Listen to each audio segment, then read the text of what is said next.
কি হায় হায় অসমৰ কি হায় হায় বিজেপি চৰকাৰ হায় হায় বিজেপি চৰকাৰ হায় হায়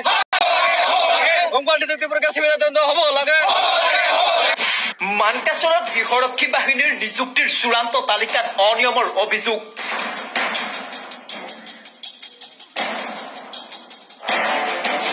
CBI তদন্তৰ দাবী একাংশ নিবনুৱা যুৱকৰ মানকাচৰত গৃহৰক্ষী বাহিনীৰ নিযুক্তিৰ চূড়ান্ত তালিকাত অনিয়মৰ অভিযোগ তুলি ইয়াৰ CBI তদন্তৰ বাবে হাতশিঙিমাৰী কলেজ খেলপথাৰত সোমবাৰে বিয়লি বিভিন্ন চৰকাৰ বিৰোধী শ্লোগানেৰে পৰিৱেশ উত্তাল কৰি তোলে গৃহৰক্ষী নিযুক্তিৰ বাছনি তালিকাৰ পৰা বঞ্চিত জিলাখনৰ একাংশ নিবনুৱা যুৱকে অসমৰ কি হায় হায় অসমৰ কি হায় হায় বিজেপি চৰকাৰ হায় হায় উল্লেখযোগ্য যে নতুনকৈ গঠিত হোৱা দক্ষিণ শালমাৰা মানকাচৰ জিলাৰ 110খন গৃহৰক্ষী বাহিনীৰ পদৰ বাবে যোৱা 25 আৰু 26 নৱেম্বৰত মানকাচৰৰ চুমাৰচালি 26 নং অসম আৰক্ষী বাহিনীৰ কেম্পত অনুষ্ঠিত হৈছিল সাক্ষাৎকাৰৰ প্ৰক্ৰিয়া আবেদন কৰিছিল জিলাখনৰ প্ৰায় 100 নিবনুৱা যুৱকে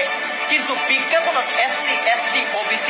জেনেৰেল ড্ৰাইভাৰ আৰু কম্পিউটাৰ আদি পদৰ কোনো কোঠা উল্লেখ নকৰাৰ লগতে সাক্ষাৎকাৰৰ নীতি নিয়মৰ খেলিমেলি আৰু নিযুক্তিৰ চূড়ান্ত তালিকাৰ অনিয়মৰ অভিযোগ তুলি ইয়াৰ CBI তদন্তৰ বাবে মুখ্যমন্ত্ৰী সৰ্বানন্দ সোণোৱালক দাবী জনাইছে জিলাখনৰ একাংশ নিবনুৱা যুৱকে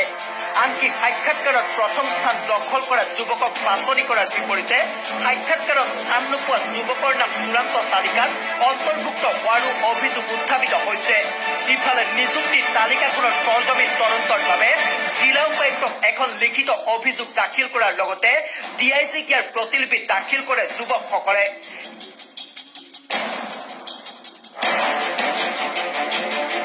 মই ক'ব খুজিছোঁ যে আমাৰ নতুন ডিষ্ট্ৰিক্ট হয় দক্ষিণ শালমাৰা মানকাচৰ জিলাৰ যে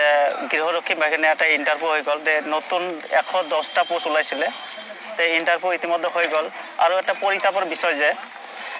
যোৱা যিটো ইণ্টাৰভিউ আছিলে এডভাৰটাইজমেণ্টত উল্লেখ নাছিলে যে আপোনাৰ ডিপ্ল'মা দিব লাগিব ইয়াতে MOBC বা OBC জেনেৰেল কাষ্ট মানে এইবিলাক কাষ্টটো উল্লেখ নাছিলে তাৰপিছত মই ভাবিছোঁ যে ৰাউণ্ডিং ভাল হৈ গ'ল মই চিলেকশ্যন পাম বুলি তথাপি দেখিলোঁ যে চিলেকশ্যন প্ৰক্ৰিয়াত এইটো খেলিমেলি হৈছে আপোনাৰ এডভাৰটাইজমেণ্টতো খেলিমেলি হৈছে তো এইকাৰণে আমি বিজেপি চৰকাৰক অনুৰোধ জনাওঁ যে আমাৰ এইটো CBI তদন্ত অতি সোনকালে হ'ব লাগে আমি যেন উচিত ন্যায় পাওঁ মই নিত্যানন্দ বৰ্মন হয় মই ইয়াৰ গৃহ আৰক্ষীত ইণ্টাৰভিউ দিছোঁ মই 4 মিনিট 30 ছেকেণ্ডত আহিছোঁ তাত চিলেকশ্যন হৈছিলোঁ আৰু মোৰ নামটো চিলেকশ্যন লিষ্টত নাই আৰু যিজনে 5 মিনিট 49 ছেকেণ্ডত আহিছে সেইজনৰ লিষ্টত নাম আছে আৰু এডভাৰটাইজমেণ্টত মানে এইটো কোৱা নাই যে OBC SC ST জেনাৰেল কিমান পোষ্ট আছে এইটো উল্লেখ কৰা নাই আৰু কম্পিউটাৰ চাৰ্টিফিকেট তাতে মানে উল্লেখ কৰা নাই এডভাৰটাইজমেণ্টত এতিয়া দেখিলোঁ মানে কম্পিউটাৰ চাৰ্টিফিকেট জমা দি এওঁলোকে 2 মাৰ্ক কৰি পাই আছে আৰু আমালোকৰো কম্পিউটাৰ চাৰ্টিফিকেট আছিল কিন্তু মই দিয়া নাই এডভাৰটাইজমেণ্টত লিখা নাই যে তাতে উল্লেখ থাকিলে ময়ো জমা দিলোঁ হয় কিন্তু মই সময়ৰ আগত আহিছোঁ মই নাপালে আৰু যিজন সময়ৰ পিছত আহিল সেইজনে পালে মোক এইটো ন্যায় লাগে আৰু CBI তদন্ত হ'ব লাগে ইপিনে উক্ত নিযুক্তিৰ চূড়ান্ত তালিকা বাতিল কৰাৰ বাবে নিবনুৱা যুৱকসকলে উচ্চতম ন্যায়ালয়ৰ দ্বাৰস্থ হ'ব বুলি জনা গৈছে